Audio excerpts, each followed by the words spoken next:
जय हिंद। आप सभी को नमस्कार, प्रणाम। यूएस एकेडमी 07 के परिवार में आप सभी का सादर स्वागत है। चलिए, जैसे कि हम लोग कल बात किए थे, एक हमारे बीच नए सर आए थे, निशांत सर, जो जेनेटिक्स टॉपिक पे कुछ बातें किए थे। हमारे साथ नियंत्रण बने रहेंगे, आज भी बने हुए हैं। आज फिर उनको ये प्लेटफॉर्म पे बुला के और उन्हीं के जुबानी, उन्हीं के टॉपिक को हम लोग आगे देखेंगे, पढ़ेंगे। चलिए, उनको बुलाते हैं हम और वो कंटिन्यू अपना टॉपिक करेंगे। आइए सर। जी, यूएस एकेडमी 07 में आपका सादर स्वागत है सर। धन्यवाद। ठीक है, अब ये मंच जो है आपका है और आप जैसे अपने मंच को चलाएं वो आपके लिए बेहतर होगा। ठीक है, चलिए हम अब इस मंच को हवाला करते हैं अपने प्रिय सर निशांत सर के लिए। आप लोग कल के टॉपिक में कमेंट करके बताइएगा कि आपको टॉपिक कैसा लगा और हमारे सर, हमारे मित्र आपको कैसे लगे, टॉपिक को कैसे बताएं, कैसे पढ़ाएं, और जो कमियां लगा हो आप जरूर कमेंट करके हमें बताइएगा और हम उस पर काम करेंगे। हम दोनों आदमी बारीकी से सभी टॉपिक पे काम करेंगे। ठीक है, फालतू बातें ना करते हुए टॉपिक की ओर हम लोग चले। हम अपने सर को भार देते हैं और सर आप अपना भार संभालिए। धन्यवाद। जी बिल्कुल, ये सर मार कर सर, ये माइक दे दीजिए। जी बिल्कुल।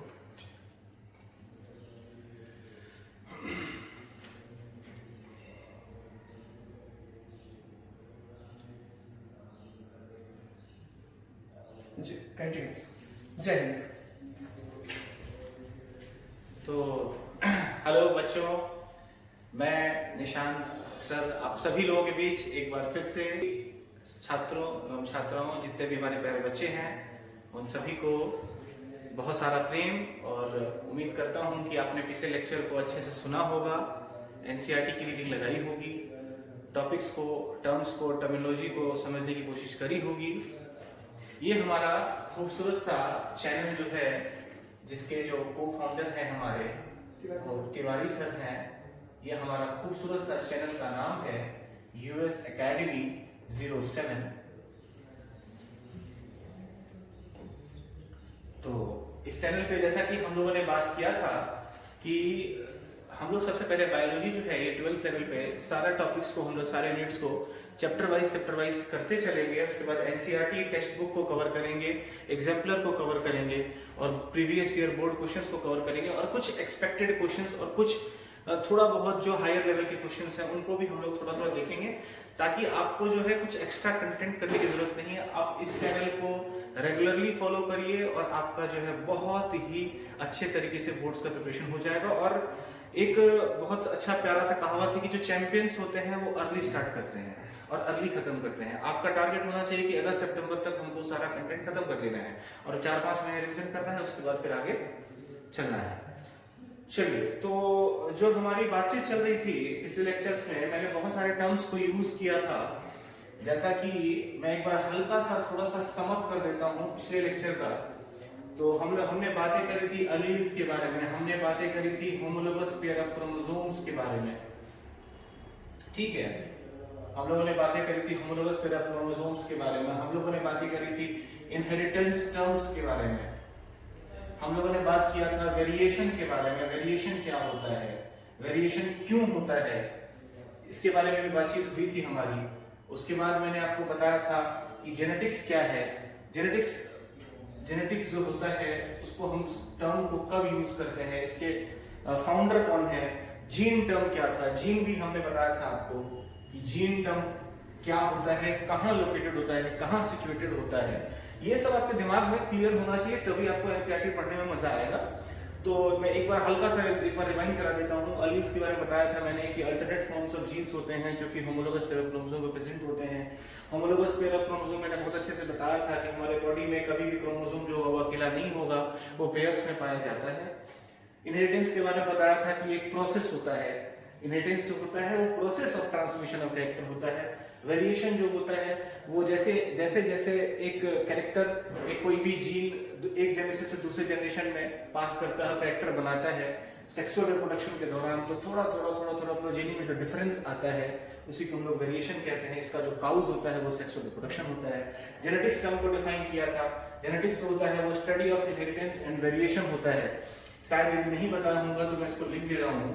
जेनेटिक्स जो टर्म होता है वो स्टडी होता है किन किन चीजों का, वो इन चीजों का स्टडी कहलाता है। Genetics is the study of inheritance and the variation. इन्हीं दो टर्म्स को हम लोग जेनेटिक्स में पढ़ा करते हैं कि कैसे इनहेरिटेंस हुआ और कितना वेरिएशन हुआ, इसी को हम लोग जेनेटिक्स कहा करते हैं। जीन के बारे में बताया था कि डीएनए का वो सेगमेंट जो किसी पर्टिकुलर कैरेक्टर को बनाता है, और वो डीएनए का वो सेगमेंट जो होता है जिसपे जो कैरेक्टर बनाने के लिए रिस्पॉन्सिबल होता है, उसी को हम लोग जीन कहा करते हैं। तो ये कुछ टर्म्स थी, पुरानी बातें थी, इसको मैंने एक बार रिवाइज करवा दिया है। इसको आप ध्यान से देखिएगा। इन सभी में जो सबसे ज्यादा इंपोर्टेंट है वो है अलील। अलील थोड़ा सा बच्चा बार बार कंफ्यूज करता है, तो उसको ध्यान से देख लीजिएगा। चलिए, तो नेक्स्ट टॉपिक हम लोग शुरू करने वाले हैं आज। चलिए, मुझे ऐसा इंटेंशन, मुझे लगता है बच्चों को कि अलील टर्म में बच्चों को, कुछ बच्चे अभी भी शायद कंफ्यूज हैं, प्रॉब्लम कर रहा हूं उनको अलील टर्म। तो मैं एक बार फिर से, मेरा मन है कि मैं डिस्क्राइब कर दूं। अलील बेटा ये थोड़ा सा एक अच्छा वर्ड है, थोड़ा सा इसको, उसके बारे में थोड़ा सा और जान लेते हैं हम लोग। बॉडी में क्या होता है कि क्रोमोसोम जो होता है वो होमोलोगस, मतलब बॉडी में जो क्रोमोसोम होता है हमारा, वो पेयर में प्रेजेंट होता है। हम जानते हैं कि जब सेल डिवीजन पढ़ते हैं तो हमारा जो सेल में जो क्रोमोसोम होता है, वो डीएनए जो होता है वो 44 जो हमारे क्रोमोसोम्स होते हैं 22 पेयर, उन पे सिचुएटेड होता है, और वो डीकंडेंस्ड फॉर्म में होता है। जब उसको कंडेंसेशन कराया जाता है तो ये हम लोगों को कुछ इस फॉर्म में, शेप में मिलता है, जिसमें मेटाफेज फॉर्म जो होता है उसमें हम लोग बेस्ट स्टडी ऑफ क्रोमोसोम के लिए कहा जाता है, शेप पढ़ने के लिए।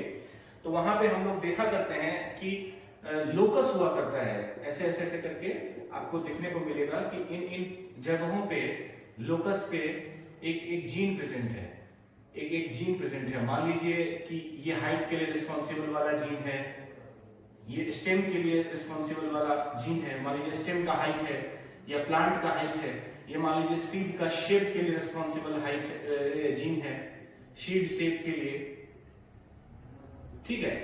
तो ये जो जगह है ना, इसको हम लोग लोकस कहा करते हैं। ये जो हाइट के लिए रिस्पॉन्सिबल जीन है, मान लीजिए एक टी और एक छोटा टी, तो ये जो एक पर्टिकुलर है ना, ये इसका लोकस ए हुआ, ठीक है, इसको लोकस कहा करते हैं। सीड शेप के लिए कहां प्रेजेंट है, तो मान लीजिए सी नाम दे दिया, तो इसको ये सी लोकस है, ए भी एक लोकस है।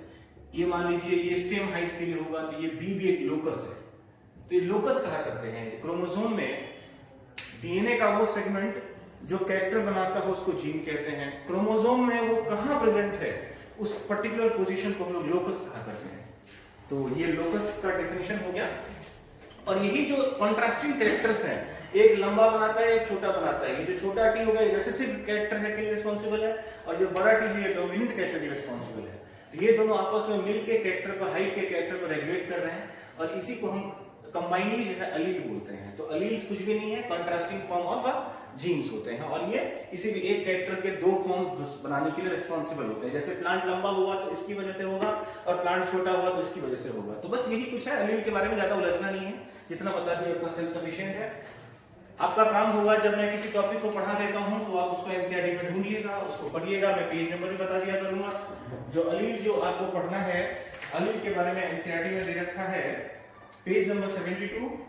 पेज नंबर 72 जब आप पेज नंबर 72 जब आप principle of inheritance and variation chapter खोलिएगा तो पेज नंबर 72 में फर्स्ट पैराग्राफ में अलील्स टर्म दिया हुआ है। अलील्स के बारे में पढ़िएगा। कोई भी दिक्कत होगा तो आप आके हमारे पास कमेंट करिएगा, मैं उसको डिस्क्राइब कर दिया करूंगा। NCERT page number 72। चलिए, हम लोग आज का टॉपिक जो है उसको स्टार्ट करते हैं।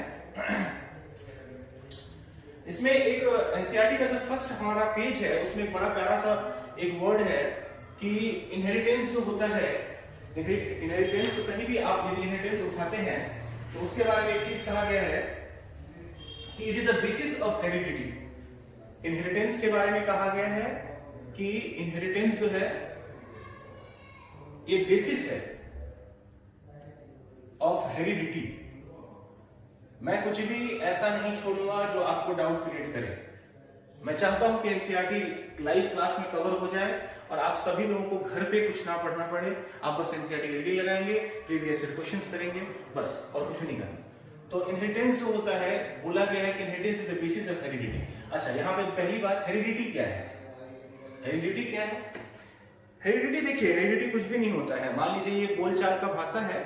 बोलचाल के भाषा में क्या करते हैं हम लोग कि कभी हम लोग खड़े रहते हैं और किसी भी बाल्ड इंसान को देखते हैं। बाल्ड मतलब होता है जिनके बाल उड़े होते हैं। तो हम लोग किसी बाल्ड इंसान को देखते हैं तो हम लोग डिस्कस करते हैं कि भाई इसकी तो हेरिडिटी ही ऐसी है, इसके तो पिताजी भी बाल्ड थे, इसके तो दादाजी भी बाल्ड थे, तो इनकी हेरिडिटी ऐसी है। या हम लोग कहते हैं कि जैसे कोई इंसान है तो उसको कोई डिजीज है, जेनेटिक डिसऑर्डर है, तो अब कहते हैं कि भाई साहब इसका तो हेरिडिटी ही ऐसा, इसके पिताजी को भी ऐसा था, इसके दादाजी को भी ऐसा था।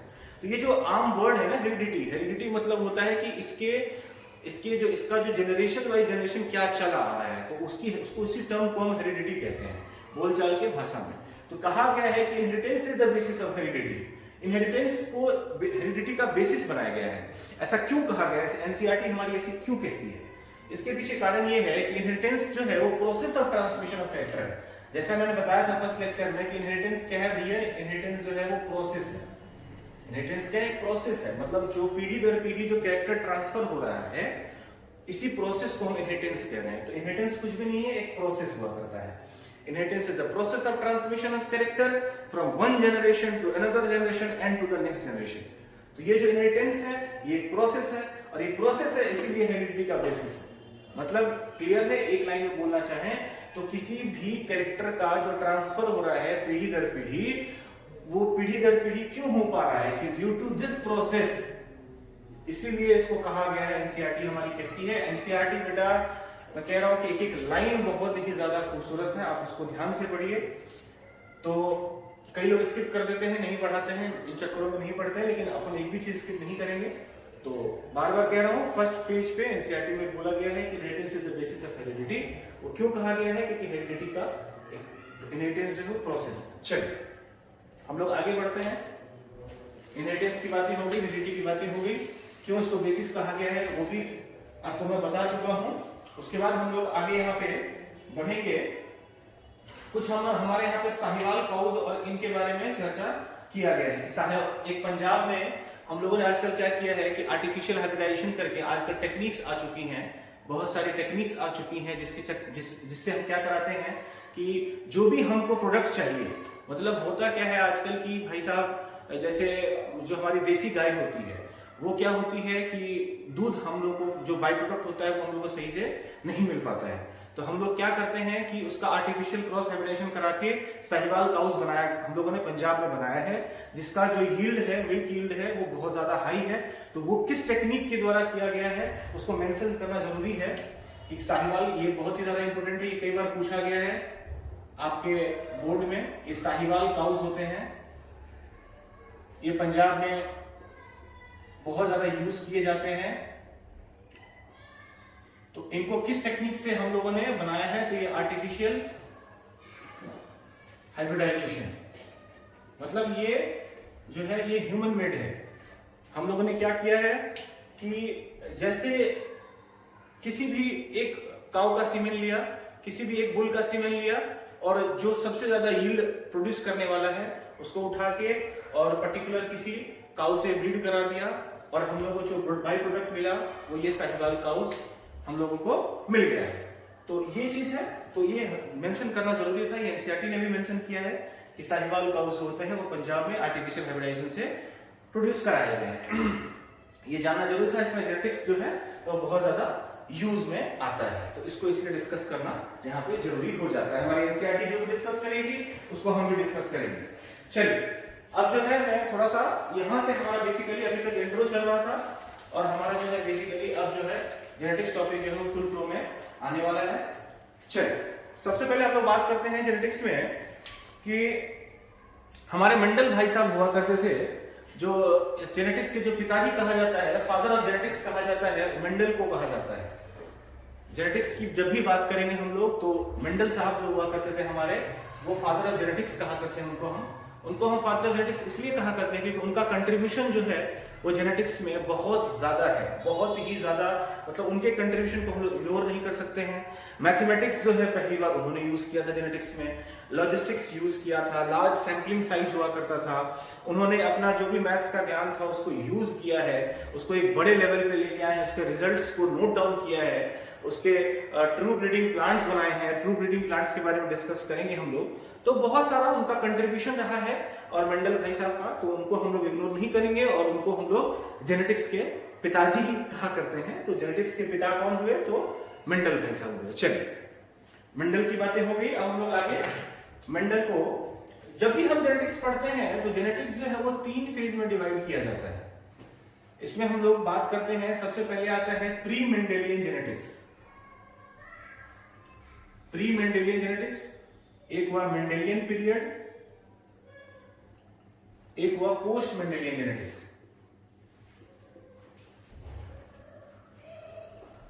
चलिए, मेंडेलियन पीरियड ध्यान रखना है, ये एनसीईआरटी यूज करती हमारी 1856 से 1863। ये 7 साल का इनका टर्म था। ये जो है हमारा, ये मेंडल भाई साहब का टर्म हुआ करता है। इसको हमको ध्यान रखना ही रखना है किसी भी हालत में। मेंडल के कंट्रीब्यूशन को, मेंडल के डेट्स को, मेंडल की चीजों को भूलना नहीं है।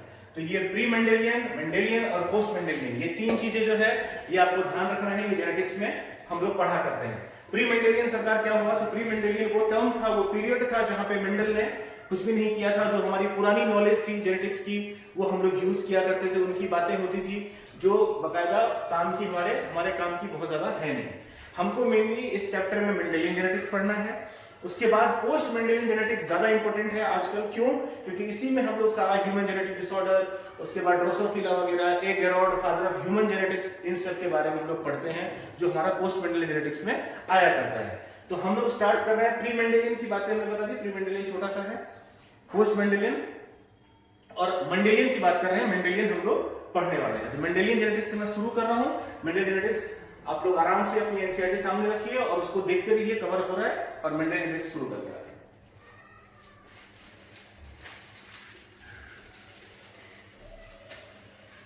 हम लोग को किसी और बुक को फॉलो करना ही नहीं है, हम लोगों को बस एनसीईआरटी की कवर करना है और एनसीईआरटी को ही पढ़ते चलना है। चलिए, हम लोग यहां बात करेंगे मेंडल साहब की मेंडेलियन जेनेटिक्स की। चलिए,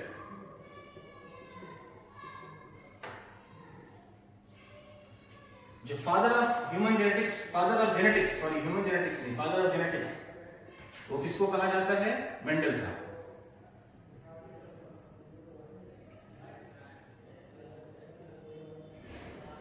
चलिए, इनका टर्म भी याद रखेंगे हम लोग कि 1856 से 1863 तक इनका टर्म था। इसको भी याद रखने की जरूरत है। एनसीईआरटी ने मेंशन कर दिया, इसका मतलब याद रखने की जरूरत है। ध्यान पे रख लीजिएगा। खैर बोर्ड में इससे ज्यादा क्वेश्चंस नहीं आते हैं, बट कभी आप कंपटीशन की तैयारी करिएगा वगैरह तो इनमें सेलेक्ट करने के लिए बोल दिया जाता है। ध्यान रख लीजिए, जो बच्चे नीट की तैयारी कर रहे हैं इधर उधर, तो उनके हिसाब से एग्रीकल्चर की तैयारी कर रहे हैं तो उनके हिसाब से इंपॉर्टेंट हो जाता है। चलिए, फादर ऑफ जेनेटिक्स हमने बात कर लिया, मेंडल भाई साहब हुआ करते हैं और मेंडेलियन जेनेटिक्स हम लोग पढ़ना शुरू कर रहे हैं। मेंडल जेनेटिक्स में मेंडल साहब ने क्या किया था कि इससे पहले भी जेनेटिक्स पे बहुत सारा काम हुआ जो कि कभी भी इतना लाइमलाइट में नहीं आया, और मेंडल का ही काम इतना क्यों रिकॉग्नाइज किया गया? हालांकि हुआ क्या था कि मेंडल साहब ने जब काम किया था तो उनके काम को नहीं पहचाना गया, उनका काम रिडिस्कवर भी हुआ है। ये सबसे खूबसूरत बात है कि मेंडल जब तक जीवित थे तब तक उनके काम को पहचाना नहीं गया। मतलब कि कहा जाता है कई बार कि मेंडल जो थे अपने समय से बहुत आगे थे, उन्होंने इतनी डिस्कवरीज कर दी थी, उन्होंने इतना सारा एक्सपेरिमेंट्स किया, उनके काम को कभी भी पहचाना नहीं गया। वही कहते थे लोग, तो कहते थे कि भाई वो पागल हैं, मैथ्स यूज कर रहे हैं। इससे पहले कभी भी मैथ्स और लॉजिस्टिक्स यूज नहीं किया गया था, तो मेंडल के काम को कभी नहीं पहचाना गया। लेकिन जब मेंडल की डेथ हो जाती है, मेंडल के डेथ के 20, 25, 30 साल बाद वापस से उनके काम की रिडिस्कवरी होती है। बहुत सारे साइंटिस्ट आते हैं, और जैसे थॉमस हंट मॉर्गन करके एक साइंटिस्ट है बहुत प्यारे से, थॉमस हंट मॉर्गन जो है उनको कहा जाता है कि फादर ऑफ एक्सपेरिमेंटल जेनेटिक्स। तो जो मेंडल ने डिस्कवरी किया था उन्होंने, तो थॉमस हंट मॉर्गन ने उसको एक्सपेरिमेंट कर करके प्रूव किया, और उस टाइम लोग आश्चर्यचकित हो गए कि भाई साहब 30-40 साल पहले मेंडल ऐसा करके गए, हमें पता नहीं चला। तो मेंडल का जो काम है वो अपने समय से बहुत आगे था। 30-40 साल बाद उनका जो लंदन हमारा है रॉयल सोसाइटी, उसके जर्नल में आना शुरू हुआ। उनके जो क्रॉसेस थे, उनके जो ब्रीड्स थे, उनके जो एक्सपेरिमेंट्स थे, उनके जो रिजल्ट्स थे, उनको लोगों ने पहचानना शुरू किया, प्रूव करना शुरू किया। तो मेंडल की रिस्पेक्ट करें। मेंडल जो है वो जेनेटिक्स के पिता कहलाते हैं, फादर कहलाते हैं। चलिए, तो हम लोग मेंडल का जो काम है उसको शुरू करते हैं। मेंडल साहब ने क्या किया था कि सबसे एक टर्म आता है छोटा सा, ट्रू ब्रीडिंग। क्या चलिए, ट्रू ब्रीडिंग लाइन्स क्या होते हैं? होता क्या है कि जैसा हमने पढ़ा होगा कि जो हमारा प्लांट्स होता है वो सेल्फ सफिशिएंट होता है, वो खुद प्रोड्यूस कर सकता है, उसको दो प्लांट की जरूरत नहीं होती है। एक ही फ्लावर में मेल पार्ट और फीमेल पार्ट, जिसको एंडोरोशियम और गायनेशियम रेस्पेक्टिवली कहते हैं, वो प्रेजेंट होता है और आपस में ही फर्टिलाइजेशन होता है। और F2 जनरेशन हमेशा F1 फर्स्ट फीलियल कहते हैं उसको, F1 जनरेशन बना करता है और उसको हम सेवरल आपस में क्रॉस कराते हैं और वो F2 जनरेशन फर्दर बन जाया करता है। तो मेंडल साहब ने क्या किया कि कई बार एक्सपेरिमेंट्स कराए सेम पेरेंट्स को लेके। जैसा उन्होंने क्या किया कि एक पी प्लांट लिया, पी प्लांट के कुछ कैरेक्टर्स नोट किए, इस पी प्लांट के कुछ कैरेक्टर लिए और आपस में ब्रीडिंग कराई। तो जो हमारा पहला जनरेशन बन के आया उसको कई बार आपस में ही जनरेशन आपस में ही क्रॉस कराते रहे, इसको सेल्फिंग कहा करते हैं। जैसे भाई साहब क्या किया कि एक हमारा, चलिए मैं इसको रब कर लेता हूं, फिर से शुरू करता हूं। ट्रू ब्रीडिंग जो है वो एक अच्छा टेक्निकल टर्म है, उसको समझने की जरूरत है, छोटा सा कॉन्सेप्ट है। मान लीजिए, अच्छा जो बच्चे नए हैं उसको मैं बता दूं जिन्होंने जेनेटिक्स नहीं पढ़ा है कि इसको हम लोग मेल कहा करते हैं। ये मेल का डिनोशन होता है और ये फीमेल का डिनोशन होता है, ठीक है। ये मेल का डिनोशन है, ये एरो है, तीर है, और यहाँ पे ये प्लस का साइन है और यहाँ पे राउंड है। तो ये मेल का डिनोशन होता है, ये फीमेल पेरेंट का डिनोशन होता है। ये पेरेंट की बात कर रहे हैं हम लोग, है ना। तो क्या करा हमने कि एक पी प्लांट लिया, मान लीजिए पी प्लांट जो मेंडल ने लिया था हम उसी को उठा रहे हैं। पाइजम सटाइवम कहा करते हैं इसको, आपको बहुत अच्छे से पता होगा, इसका साइंटिफिक नाम होता है पाइजम सटाइवम। तो पी प्लांट का उठाया, उसके पेरेंट्स को उठाया, उसमें पेरेंट्स में मान लीजिए इनके कैरेक्टर्स जो है वो टॉल हुआ करते हैं। मान लीजिए पेरेंट्स जो है वो, इनका जो जीनोटाइप है वो टी है और इसका जो जीनोटाइप है वो टी है। इसका जो फिनोटाइप है वो ड्वार्फ है, इसका जो फिनोटाइप है वो आपको टॉल है। मैं जीनोटाइप फिनोटाइप फिर से डिस्कस करूंगा, सब कुछ समझाऊंगा, अभी बस हम बेसिक पे चल रहे हैं। तो दो पेरेंट्स उठा लिए हमने, एक तो मेल पेरेंट लिया, एक तो फीमेल पेरेंट लिया। उसका एक पर्टिकुलर कैरेक्टर कौन सा है भाई साहब? कैरेक्टर हमारा हाइट है, प्लांट का हाइट। ये प्लांट का हाइट होता है, उसको उठाया। ये टॉल है, ये ड्वार्फ, इसको हमने क्रॉस कराया।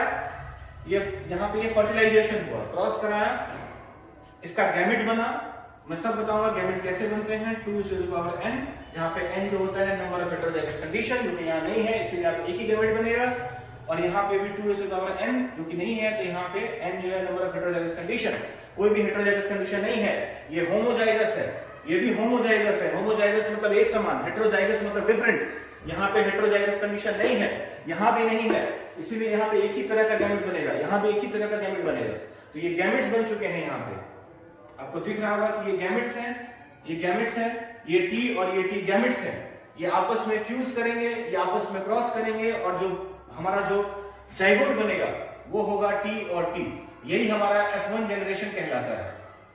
मैं सब कुछ ध्यान से फिर से समझाऊंगा, अभी बस बेसिक इंट्रो चल रहा है कि क्रॉस कैसे लिखा जाता है, गैमेट कैसे बनता है, पेरेंट्स कैसे लिए जाते हैं। तो ये टी बन चुका है हमारा, ये F1 जनरेशन है। अब इस टी जो है हमारा F1 जनरेशन, इसी को आपस में मेंडल ने बहुत बार क्रॉस कराया। इसी टी को उठाया, ये जो टाइप है, ये जिस टाइप का भी ऑफस्प्रिंग है, इसी को बार बार उठाया और इसको बहुत बार क्रॉस कराया। कई जनरेशन तो क्रॉस कराते रहे और जब मल्टीपल बार क्रॉस कराया तो सिमिलर टाइप्स के ऑफस्प्रिंग्स मिलने लगे, जिसमें कोई वेरिएशन नहीं था, सब एक समान था। इसी को हम लोग ट्रू ब्रीडिंग लाइन कहा करते हैं। देखिए एनसीईआरटी में एक टर्म इंट्रोड्यूस कर देता है और उसको समझाने में बहुत ही ज्यादा मेहनत लगती है, तो ध्यान थोड़ा सा देंगे। फिर से मैं एक बार डिस्क्राइब कर रहा हूं कि एक मेल पेरेंट लिया, एक फीमेल पेरेंट लिया, उसके यहाँ पे हमने जीनोटाइप नोट करे, फिनोटाइप नोट किया, टॉल है, फिनोटाइप ड्वार्फ है, नंबर ऑफ गैमेट्स कैसे बनते हैं 2 टू द पावर n, तो यहाँ पे गैमेट एक ही टाइप का गैमेट बनेगा क्योंकि हम हेटेरोजाइगस कंडीशन यहाँ पे है ही नहीं, होमोजाइगस कंडीशन है। यहाँ भी हेटेरोजाइगस कंडीशन नहीं है, तो एक ही टाइप का गैमेट बना, आपस में क्रॉस बनाया और ये F1 जनरेशन प्रोड्यूस हो गया। अब F1 जनरेशन को कई बार आपस में सेल्फिंग, इस प्रोसेस को सेल्फिंग कहा करते हैं, मतलब आप इसी F1 जनरेशन को आपस में कई बार सेल्फ कराया, सेवरल जनरेशंस तक, बहुत सारे जनरेशंस तक, तब जाके एक लगातार क्या हुआ, सिमिलर टाइप के ऑफस्प्रिंग्स मिलने लगे, प्रोजेनी मिलने लगे, जिसमें बहुत ही ज्यादा कम वेरिएशन थे, वेरिएशन ना के बराबर थे, और इसी को हम लोग कहते हैं ट्रू ब्रीडिंग लाइन। तो ये ट्रू ब्रीडिंग लाइन को समझाने के लिए मुझे सारा कुछ बताना पड़ा। चलिए, आपके कॉन्सेप्ट जो है वो इतने खूबसूरती से, इतने प्यार से इस चैनल पे क्लियर किया जाएगा। आप हमारे साथ बने रहें और आप सीरियसली सिंसियरली पढ़ते रहें। आपको कुछ भी कहीं भी जाने की जरूरत नहीं है, कोई भी किताब पढ़ने की जरूरत नहीं है। कई सारे बच्चे ट्रूमेंस वगैरह पढ़ते रहते हैं, और ट्रूमेंस वगैरह पढ़ते रहिएगा तो उलझ जाइएगा, आपका जो एग्जाम है वो अच्छा नहीं जाएगा। चलिए, तो ट्रू ब्रीडिंग लाइन का हमने डिस्कस कर लिया है। अब हम लोग बात करेंगे कि भाई साहब मेंडल ने कौन कौन से कैरेक्टर्स लिए थे। किसी भी प्लांट को उठाते हैं हम लोग तो उसके कुछ कैरेक्टर्स लिए जाते हैं कि किस किस कैरेक्टर पे हमको काम करना है। भाई साहब उसमें कैरेक्टर तो बहुत सारे हैं, कोई भी ह्यूमन रेस में बहुत ही ज्यादा कैरेक्टर्स है, हम किस कैरेक्टर्स पे काम करेंगे? सारे कैरेक्टर्स पे काम करना तो पॉसिबल है नहीं, कुछ लिमिटेड कैरेक्टर्स पे काम करना पड़ेगा, क्योंकि स्टडी जो है वो बहुत ही ज्यादा लेंथी हो जाएगा यदि हम सारे कैरेक्टर्स पे काम करने लग जाएंगे। तो उन कुछ मेंडल ने कुछ कैरेक्टर्स सेलेक्ट किए, पी प्लांट सेलेक्ट किया, कुछ कैरेक्टर्स सेलेक्ट किए। तो पी प्लांट ही क्यों सेलेक्ट किया भाई साहब, इसके बारे में भी क्वेश्चंस हैं कि पी प्लांट ही क्यों सेलेक्ट किया गया। पी प्लांट सेलेक्ट करने के पीछे 2-3 रीजंस हुआ करते थे। जैसे उस टाइम में क्या हुआ कि पी प्लांट का जो होता है ब्रीडिंग पीरियड वो बहुत ही कम होता है, और ये मतलब कि काफी अच्छा खासा यील्ड देता है। एक लार्ज सैम्पलिंग साइज होता है जिसमें हम बहुत सारा वेरिएशन देख सकते हैं। मतलब उसमें ये भी डर नहीं होता है, थोड़ा सा फ्रेंडली भी होता है, यूजर इको फ्रेंडली भी होता है, उसको मतलब कि प्रोडक्शन करना, उसको हैंडल करना, ये सब भी आसान होता है। और पी प्लांट का जो आर्टिफिशियल क्रॉसिंग होता है, हाइब्रिडेशन होता है, वो भी आसान होता है। तो इसलिए मेंडल ने पी प्लांट को चुना होगा। और गार्डन, इसको बड़ा अच्छा लाइन बोला गया एनसीईआरटी में, गार्डन पी, क्योंकि वो अपने उनका जो फार्म था उसमें वो उगाया करते थे। तो पी प्लांट को उगाना भी उतना मुश्किल है नहीं। उसके बाद आती है इमैस्कुलेशन की बात आती है, ब्रीडिंग की बात आती है, तो वो सब भी इसमें आसान था, इसीलिए पी प्लांट को चुना गया होगा। तो पी प्लांट को चुनने के पीछे ये रीजन रहा होगा मेंडल साहब का। हम गेस कर सकते हैं क्योंकि हम लोग कभी भी 100% सही नहीं बता सकते कि क्यों ऐसा पी प्लांट ही लिया होगा। आप किसी और प्लांट में करना चाहें वहां भी पॉसिबल है, आजकल लोग कुछ में भी करते हैं, क्लोन बनाते हैं। ह्यूमंस का क्लोन बना लिया था जो भी बैन हो गया था 1990s में, ह्यूमन क्लोन को बैन कर दिया गया था, ह्यूमन क्लोन भी बना लिया गया था। तो ये कुछ बातें हैं। चलिए हम लोग बात करते हैं कि कौन कौन सा कैरेक्टर जो है पी प्लांट में मेंडल साहब ने लिया था। इसमें क्रोमोसोम नंबर भी इंपॉर्टेंट होता है। खैर हम क्रोमोसोम नंबर हमारे लेवल पे नहीं है, वो जो कॉम्पिटिटिव प्रिपरेशन करते हैं नीट वगैरह की उनके लिए है जरूरी। हम लोग बोर्ड्स की बात कर रहे हैं तो यहाँ पे क्रोमोसोम नंबर हमको याद करने की जरूरत नहीं है। सबसे पहले स्टेम हाइट को लिया गया था। मेंडल ने कुछ कैरेक्टर्स लिए थे।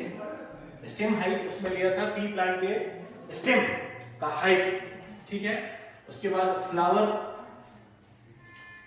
का लिया गया था, फ्लावर का कलर था। उसके बाद फ्लावर का पोजीशन था। उसके बाद पॉड का शेप था, पॉड का कलर था, शीड का शेप था और सीड कलर हुआ करता था। चलिए, ये कुछ कैरेक्टर्स मेंडल साहब ने लिया था अपने एक्सपेरिमेंट के दौरान। इन पे हम लोग चर्चा धीरे धीरे करते हैं। पी प्लांट जो होता है वो बहुत ऐसा तो है नहीं कि आपने पी प्लांट का कोई पेड़ देखा होगा बड़ा सा कि चलो भाई माउंटेन्स में चलते हैं, कॉनिफेरस ट्रीज, पाम ट्रीज और जिम्नोस्पर्म्स की तरह के बड़े बड़े पी प्लांट हैं, उनको उनका स्टेम का हाइट नोट वगैरह कर रहे हैं, ऐसा नहीं। पी प्लांट जो होता है वो बहुत छोटा हुआ करता है और उसको आप गार्डन में इजीली देख सकते हैं कि कुछ 2, 4, 5 इंच का या 6 इंच का या 10 इंच का करीब स्टेम हाइट होता है उसका। तो स्टेम हाइट भी ऐसा था कि जिसको इजीली वो हैंडल कर सकते थे, स्टडी कर सकते थे, इसीलिए स्टेम हाइट को लिया गया। उसमें वेरिएशन भी बहुत आसानी से देखा जा सकता था कि स्टेम हाइट उनको दिख रहा था एक ही गार्डन में जो पी प्लांट था उसके स्टेम में कितना सारा डिफरेंस था, तो उनको डिफरेंट जो है हाइट के पी प्लांट एक ही जगह पे मिल पा रहे थे, इसलिए स्टेम हाइट को चूज किया। फ्लावर कलर, फ्लावर देखिए, फ्लावर जो है वो रिप्रोडक्टिव कैरेक्टर होता है, वो किसी भी स्टडी में आएगा ही आएगा। फ्लावर बहुत ही ज्यादा इंपॉर्टेंट चीज है, फ्लावर से आगे फ्रूट बनता है, तो फ्लावर बहुत ज्यादा इंपॉर्टेंट चीज है। फ्लावर किसी भी फ्लावर जो है रिप्रोडक्टिव कैरेक्टर है, किसी भी स्टडी में फ्लावर का आपको इंपॉर्टेंस पता चल ही जाएगा। तो फ्लावर का कलर लिया गया था, फ्लावर का पोजीशन लिया गया था कि भाई वो ऊपर है कि नीचे है, एक्सियल है कि टर्मिनल है। पॉड का शेप लिया गया था, पॉड का कलर लिया गया था। उसके बाद सीड का शेप लिया गया था कि भाई राउंड है, रिंकल्ड है, सीड का कलर लिया गया था कि क्या इसका कलर है। तो इन सारे कैरेक्टर्स को लिया गया था। अच्छा, इसमें कौन कौन से कैरेक्टर्स थे? स्टेम का हाइट था कि भाई साहब टॉल हुआ कि ड्वार्फ हुआ, ठीक है।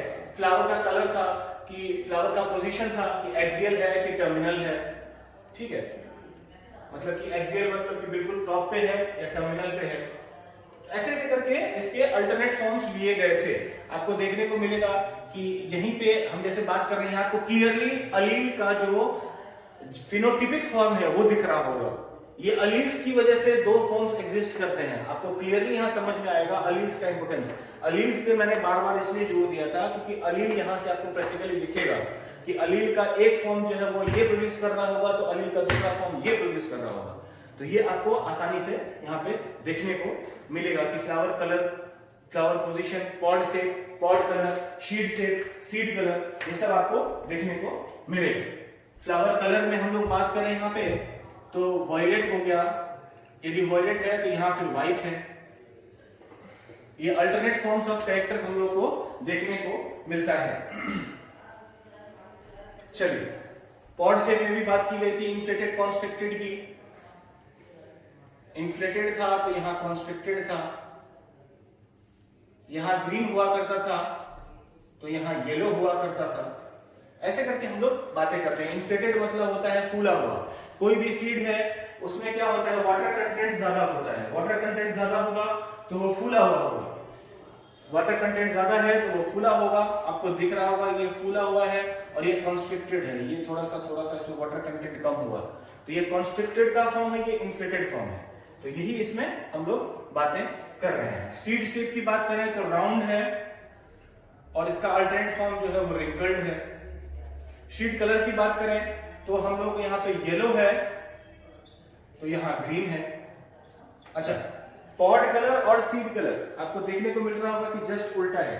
पॉड कलर में जो यहाँ पे डोमिनेंट फॉर्म है वो ग्रीन है और जो सीड कलर है उसमें डोमिनेंट फॉर्म जो येलो है। तो ये थोड़ा सा डिफरेंस है। यहाँ पे बच्चा थोड़ा कंफ्यूज करता है, ये थोड़ा सा ध्यान रखने की चीज है। ये आपको सातों कैरेक्टर याद रहना चाहिए एज इट इज। ये सातों कैरेक्टर पे आपका कमांड होना चाहिए क्योंकि किसी भी कैरेक्टर पे क्वेश्चन बनते हैं जनरली, ये सबसे ज्यादा इंपॉर्टेंट है। ये आपको बनेगा ही बनेगा और फ्लावर कलर पे भी बन सकता है। फ्लावर कलर ये आपको प्रोसेस में देखने को मिलेगा। तो ये इन दो चीजों पे हमको ध्यान रखना है कि स्टेम हाइट और फ्लावर कलर। तो ये अल्टरनेट फॉर्म्स की मैंने बार बार मैं कह रहा हूँ, क्या क्या अल्टरनेट फॉर्म्स थे एक बार फिर से रिवीजन कर लेते हैं। स्टेम का हाइट हुआ करता था, स्टेम का हाइट जो टॉल और ड्वार्फ। फ्लावर कलर जो है वॉयलेट और व्हाइट हुआ करेगा। फ्लावर पोजीशन जो होगा एक्सियल और टर्मिनल हुआ करेगा। मतलब ऊपर है, जैसे कोई प्लांट है उसके टॉप पे फ्लावर हुआ करेगा या टर्मिनल हुआ करेगा, नीचे की तरफ है तो इसी को कहेंगे एक्सियल, इसी को कहेंगे टर्मिनल। तो ये इसको डिस्क्राइब कर रहा है।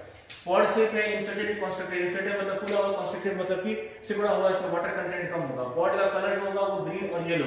सीड शेप, सीड हमारा क्या है, राउंड है कि रिंकल्ड है? ये राउंड है, ये रिंकल्ड है। यहाँ पे वाटर कंटेंट का खेल है, कुछ भी नहीं है। सीड कलर जो है वो येलो या ग्रीन, यहाँ पे येलो है तो यहाँ पे ग्रीन है। तो ये कुछ बातें थी। ये स्टेम, ये साइको कैरेक्टर हुआ करेगा और आपको इतना तक कमांड होना चाहिए। और इतना जो एनसीईआरटी में है, एनसीईआरटी की आप रीडिंग लगाएंगे और एनसीईआरटी जो पेज नंबर 71 है उस पे जो है ये सारा कुछ दिया हुआ है। आप पेज नंबर 71 का जो फर्स्ट पैरा है उसको आप पढ़ के, पेज नंबर 71 एनसीईआरटी का जो फर्स्ट पैरा है उसको आप पढ़ के रखिएगा। यहाँ तक हमारा पेज नंबर 71 कवर होता है। मैं एक बार फिर से समअप कर रहा हूँ कि आज हमने क्या क्या पढ़ा। आज हमने पढ़ा मेंडल के बारे में कि मेंडल का काम जो था वो बहुत ही सराहनीय है कि उन्होंने मैथमेटिक्स, लॉजिस्टिक्स और large sampling size, garden pea, इन सभी के बारे में स्टडी किया। गार्डन पी क्यों लिया होगा? क्योंकि उसको हैंडल करना इजी है। उसका जो इरिगेशन पीरियड है वो बहुत ज्यादा शॉर्ट है, पानी बहुत ज्यादा नहीं चाहिए उसको इरिगेशन करने में तकलीफ नहीं है, उसको आर्टिफिशियल क्रॉस कराने में तकलीफ नहीं है, उसका जो प्रोजेनी है वो आपको इजी आसानी से मिल जाएगा, उसमें बहुत सारे कैरेक्टर्स भी हैं, वेरिएशन दिखने को मिलेगा। ये हमारा हो गया स्टेम गार्डन पी को क्यों सिलेक्ट किया गया। मेंडल का काम जो था वो बहुत अपने समय से बहुत आगे था। मेंडल भाई साहब जो थे वो बहुत ज्यादा एडवांस थे, उनके काम को उनके समय में पहचाना नहीं गया। जब वो उनकी डेथ हो जाती है तो थॉमस हंट मॉर्गन वगैरह जाते हैं, एक्सपेरिमेंटल जेनेटिक्स के फादर हैं, वो लोग आके जो इन सब चीजों को बारे में स्टडी करते वापस डिस्कवर करते हैं। मेंडल को फादर ऑफ जेनेटिक्स कहा जाता है, ये भी बता दिया। इन 7 कैरेक्टर्स से मेंडल ने काम किया था, stem height, flower colour, flower position, pod shape, pod colour, seed shape, seed colour, इन सभी कैरेक्टर्स की स्टडी करी। स्टेम हाइट में बता दिया ये अल्टरनेट फॉर्म्स हैं, ये क्यों हैं, ये अलील्स की वजह से हैं। इन सबों को आप एक बार फिर से पढ़िएगा। होमोजाइगस, हेटेरोजाइगस मैंने बता दिया, गैमेट्स कैसे प्रोड्यूस होते हैं, 2n वो वापस मैं कल से डिस्क्राइब करूंगा। आगे हम लोग पढ़ते रहिए, आगे हम लोग फिर से कल से कंटिन्यू करेंगे। और अब जो है हम लोगों को पेज नंबर 72 से स्टार्ट करना है, जहां पे हम लोग इनहेरिटेंस ऑफ वन जीन, मोनोजाइगस और मोनोजाइगस क्रॉस, वो डाइहाइब्रिड क्रॉस, मोनोहाइब्रिड क्रॉस, उसके रिजल्ट्स और इन चीजों को हम लोग अगले टर्म में देखेंगे, उसको स्टडी करेंगे। तब तक पढ़ते रहिए, एनसीईआरटी को अपने पास रखिए और बस तिवारी सर हमारे आएंगे। खुश रहिए, पढ़ते रहिए। चलिए यूएस एकेडमी 07 पे आज बहुत बारीकी से हमारे निशांत सर, चलिए यूएस एक मिनट सर जी यूएस एकेडमी 07 पे आज बहुत बारीकी से, सहनशीलता से, संयम रख के, बहुत कॉन्सेप्ट को अच्छे से क्लियर करते हुए हमारे निशांत सर टॉपिक को बताएं आप लोगों को। आप टॉपिक पे कोई डाउट हो, कोई दिक्कत हो तो आप कमेंट कीजिएगा चैनल पे, और चैनल को शेयर कीजिए, सब्सक्राइब कीजिए, लाइक कीजिए, कमेंट कीजिए। फिर मिलेंगे कल एक नए टॉपिक के मतलब